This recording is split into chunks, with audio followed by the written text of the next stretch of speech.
everybody, it's Neil, and check out what I have here. I have the Epition.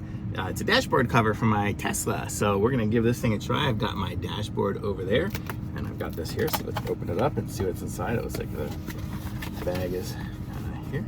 So everything's out of it.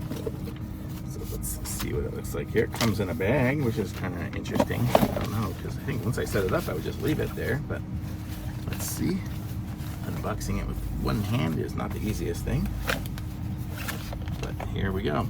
So this is what it looks like here. It's got some weight to it. It must be made out of like rubber. Oh yeah, carbon fiber look, which is cool because I have all that carbon fiber looking stuff over there too. So let's see if we put it up on the dashboard. It's gonna be like that. So that's where it'll go. And let's see what it says for any instructions or anything. It just says dashboard. So clean the dashboard, adjust the dashboard cover, lay the product flat, and the installation is complete. Wipe gently with a damp towel to clean it, and turn the rounded side inward. Not sure what that means. But so this is what it looks like up here. I'm guessing in the sun, it'll kind of, uncurl a little bit over here, like in the edge.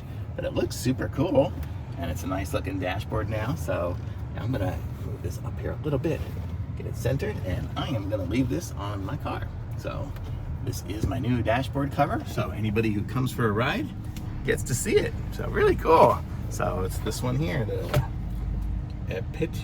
Epition, I guess. I have a nice little bag to use for something else. So thumbs up, I like it.